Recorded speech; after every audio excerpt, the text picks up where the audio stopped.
एक बार फिर से आप सबका स्वागत है कृष्णा एजुकेशन चैनल पर। पिछली वीडियो में हमने देखा था कैसे सोमचंद उत्तराखंड आता है। उसकी मुलाकात यहाँ कत्यूरी वंश के अंतिम शासक ब्रह्मदेव से होती है। ब्रह्मदेव अपनी पुत्री की शादी उससे कराता है और उसे राजबुंगा नामक स्थान दहेज में देता है। उसी राजबुंगा नामक स्थान पर वो अपनी राजधानी बनाता है चंपावत के अंदर, और वहीं से चंद्रवंश की शुरुआत हो जाती है। उसके बाद हमने चंद्रवंश के कुछ महत्वपूर्ण शासकों के बारे में पढ़ा था। आज हम उसके बाद जो महत्वपूर्ण शासक हैं उनके बारे में पढ़ेंगे। चैनल पर पहली बार हो तो चैनल को सब्सक्राइब जरूर करना। तो चलो शुरू करते हैं। आज का हमारा पहला शासक है भारती चंद। भारती चंद चंद्रवंश का एक महत्वपूर्ण शासक है जो डोटी पर आक्रमण करता है। डोटी पर आक्रमण करने वाला ये पहला शासक है। इससे पहले जितने भी शासक हैं चंद्रवंश के, सारे शासक इसी डोटी राज्य के अधीन थे और डोटी राजाओं को टैक्स देते थे। तो भारती चंद पहला शासक है जो डोटी पर आक्रमण करता है और इसका ये युद्ध 12 वर्ष तक चला। इसे 12 वर्षीय युद्ध भी बोलते हैं। जब इसका युद्ध ये 12 साल तक चला तो इसके सैनिक 12 साल तक घर नहीं गए और इसने एक प्रथा चलाई भारती चंद ने, जिसे बोला जाता है कट्टकाली प्रथा। तो कट्टकाली प्रथा क्या थी? इसके अंतर्गत ये था कि जो ये इसके सैनिक थे किसी भी स्त्री को अपने साथ रख सकते थे बिना शादी के, क्योंकि वो 12 वर्ष तक घर नहीं गए थे, लगातार युद्ध में ही लगे थे। तो भारती चंद ने एक प्रथा चलाई जिसे कट्टकाली प्रथा बोला गया। इसके अंतर्गत जो उसके सैनिक थे वो बिना शादी के भी किसी भी स्त्री को अपने साथ रख सकते थे। इससे एक जाति की उत्पत्ति होती है जिसे हम नायक जाति के नाम से जानते हैं, और इसी नायक जाति को बाद में समाज में काफ़ी बुरी दृष्टि से देखा जाने लगा और इसके उत्थान के लिए बाद में नायक जाति समाज सुधार समितियों का भी गठन होता है। तो कट्टकाली प्रथा का संबंध किससे था? नायक जाति से। और कट्टकाली प्रथा किसने चलाई थी? भारती चंद ने। तो भारती चंद पहला शासक है जो डोटी राज्य पर आक्रमण करता है और 12 वर्ष तक इनका युद्ध चलता है और ये 12 वर्ष के बाद इनको हरा पाता है। जिस अंतिम शासक को ये हराता है उसका नाम था यक्षमल या जयमल। जयमल या यक्षमल को ये हराकर डोटी राज्य को भी अपने अधीन कर लेता है और ये बनता है चंद्रवंश का पहला स्वतंत्र शासक। चंद्रवंश का पहला स्वतंत्र शासक कौन था? भारती चंद। इससे पहले के जितने भी राजा थे सारे राजा सामंत या मांडलिक राजा थे, वो सारे डोटी राज्य को टैक्स देते थे। लेकिन भारती चंद पहला शासक बना जिसने डोटी पर आक्रमण किया और डोटी को जीत लिया। इसके बाद इसने सौर राज्य पर भी आक्रमण किया, सौर को भी जीता, और सीरा राज्य पर आक्रमण किया और सीरा राज्य को भी जीत लिया था। जब इसने सौर राज्य पर आक्रमण किया उस टाइम जो वहाँ का अंतिम शासक जिसको इसने हराया वो था विजय बम। उस टाइम सौर राज्य पर बम राजाओं का राज चल रहा था। इसने विजय बम नामक शासक को हराकर सौर राज्य को भी जीता और सीरा राज्य को भी अपने अधीन किया। तो भारती चंद के बारे में इतना ही याद रखना है। पहला शासक है चंद्रवंश का जो अपनी स्वतंत्र सत्ता स्थापित करता है। इसी के टाइम पर कट्टकाली प्रथा का प्रचलन हुआ। नायक जाति का उद्भव भी इसी भारती चंद के टाइम हुआ। इसने डोटी, सौर, सीरा सारे राज्यों को जीतकर अपने अधीन कर लिया था। इसके बाद इसका पुत्र शासक बनता है रत्नचंद।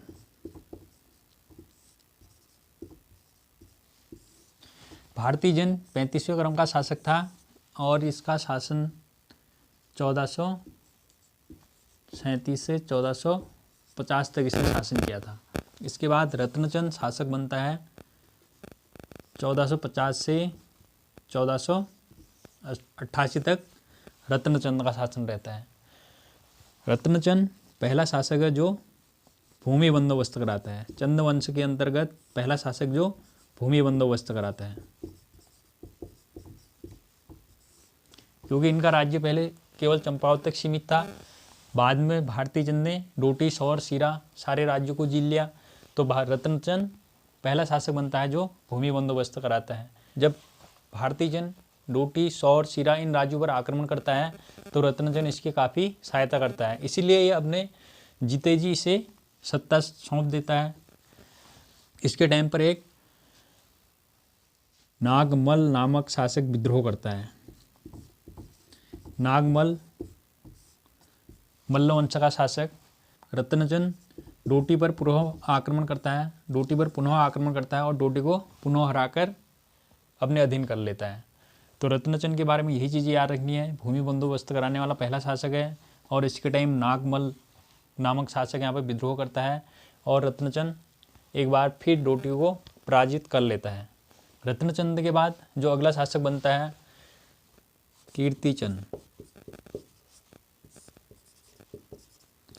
कीर्तिचंद 1488 में शासक बनता है और 1503 तक शासक रहता है।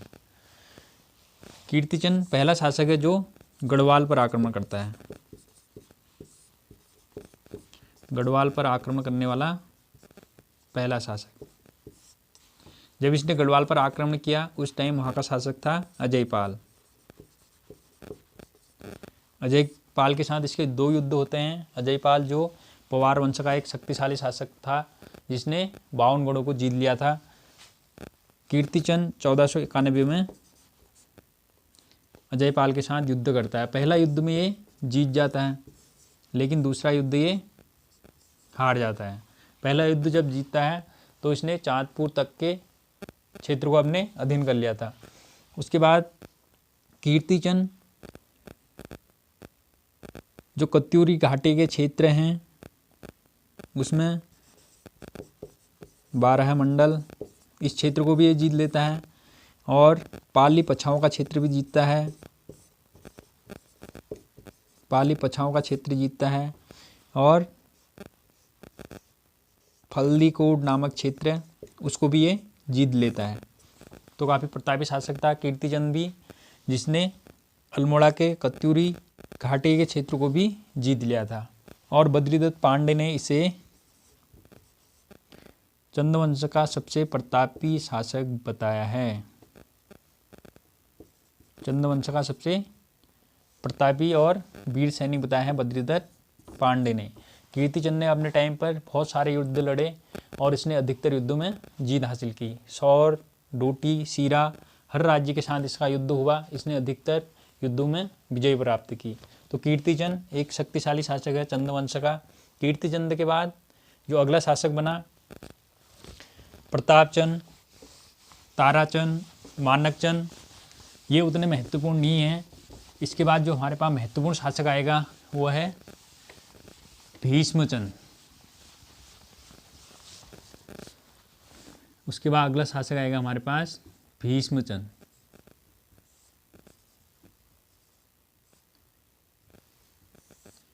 भीष्मचंद 1555 में गद्दी पर बैठा और 1560 तक इसने शासन किया। पहला शासक है जो अपनी राजधानी चंपावत से अल्मोड़ा स्थापित करने का प्रयास करता है और अल्मोड़े में ये खगमरा किले का निर्माण करता है। खगमरा किला उस टाइम अल्मोड़े को बोला जाता था आलमनगर।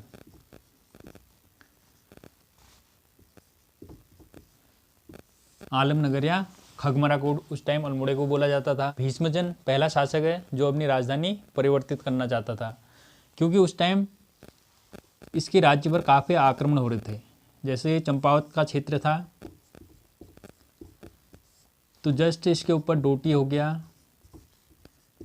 सीरा, सौर, ये सारे राज्य यहाँ पर आक्रमण कर रहे थे क्योंकि ये सारे बॉर्डर में थे और इन्होंने यहाँ पर अल्मोड़े का भी क्षेत्र जीत लिया था और इधर नैनीताल में भी चंद्रवंश का शासन था। इधर इन्होंने बागेश्वर के क्षेत्र को भी जीता था और यहाँ पौड़ी वाले क्षेत्र में भी इनका थोड़ा बहुत अधिकार था। तो जो भीष्मचंद है ये राजधानी को केंद्र में स्थापित करना चाहता था क्योंकि जब इनकी राजधानी चंपावत में थी तो यहाँ पर बॉर्डर में थी तो बाहर से आक्रमण होते रहते थे, तो ये चाहता था कि हमारी राजधानी केंद्र में रहे, तो ये राजधानी अल्मोड़ा स्थापित करना चाहता था।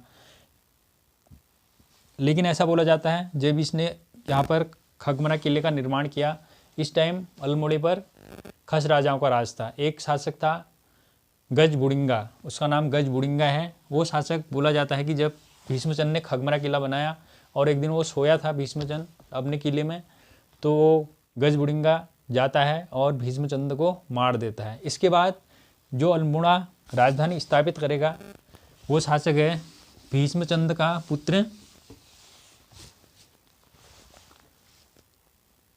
बालो कल्याणचंद।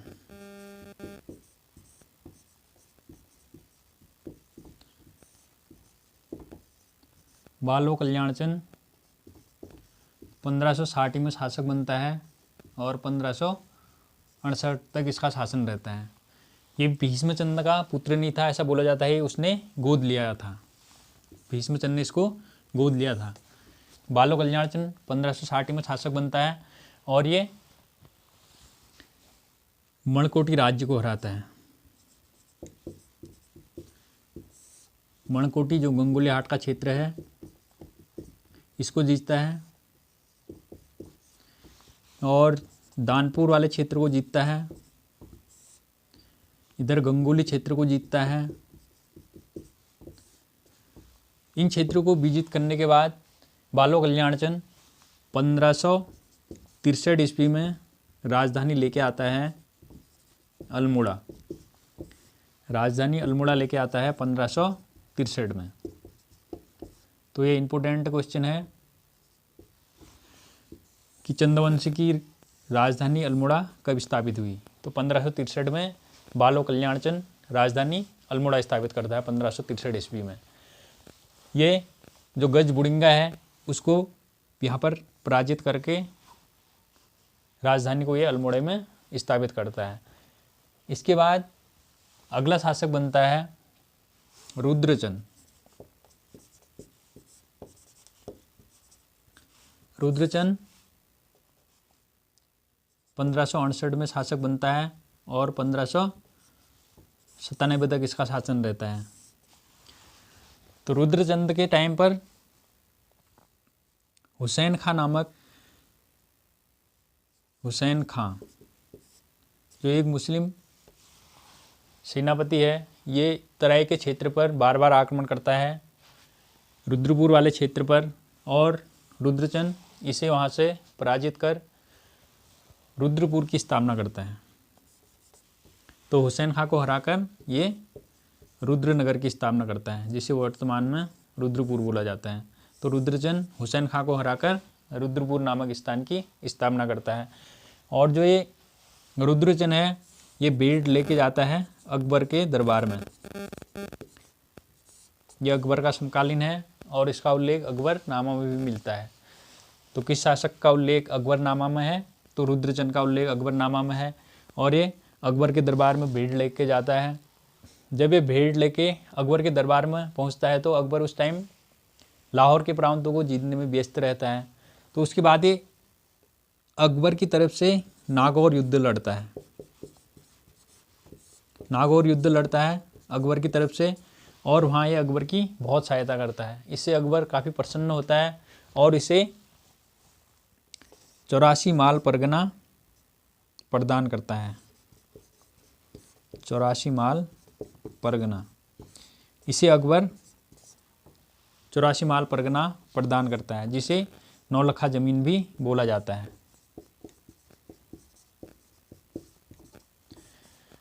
तो किस शासक को 9 लखा जमीन या 84 परगना अकबर प्रदान करता है? तो वो शासक था रुद्रचंद। रुद्रचंद के बाद अगला शासक बनता है लक्ष्मीचंद।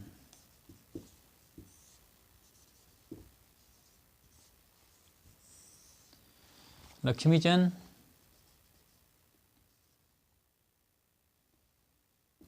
1597 में शासक बनता है और 1621 तक शासक रहता है।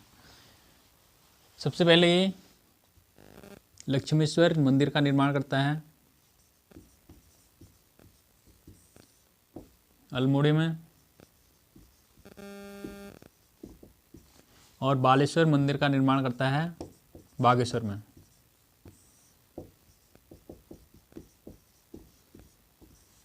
लक्ष्मेश्वर मंदिर का निर्माण करता है और बालेश्वर मंदिर का निर्माण करता है। इसके बाद ये 7 बार आक्रमण करता है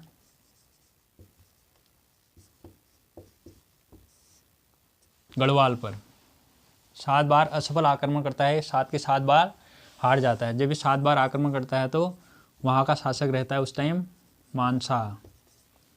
मानशाह के काल में 7 बार वहाँ पर असफल आक्रमण करता है और 8वीं बार ये विजय प्राप्त करता है। 8वीं बार जब ये जीतता है तो वहाँ पर ये खत्तर सिंह नामक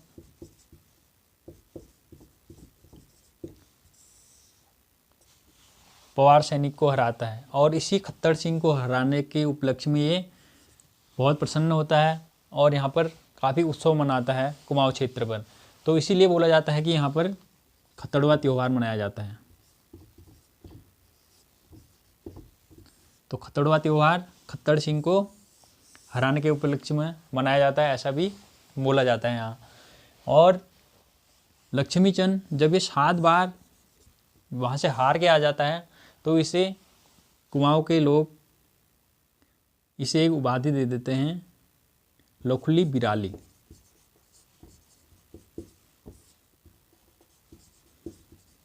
तो लखुली बिराली किसे बोला जाता था? लक्ष्मीचंद को, क्योंकि ये 7 बार हार के आ गया था तो यहाँ के लोगों ने इसे बोल दिया, लखुली बिराली बोलने लग गए। तो इसका निकनेम हो गया लखुली बिराली। और जिस किले से ये आक्रमण करता था उस किले को बोला गया श्यालबुंगा किला। श्यालबुंगा किला। तो लक्ष्मीचंद के बारे में यही हम याद रखना है। इसे लखुली बिराली भी बोला जाता था और इसके किले को श्यालबुंगा बोला गया। इसने 7 बार आक्रमण किया मानशाह के टाइम पर, और इसने खत्तर सिंह को जब हराया था उसी के बाद कुमाऊं में खत्तड़वा त्यौहार मनाने लग गए।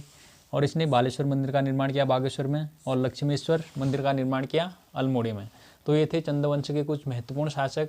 इसके बाद जो कुछ शासक बचे हैं उनके बारे में हम अगली वीडियो में जानेंगे। मिलते हैं अगली वीडियो में। Thank you.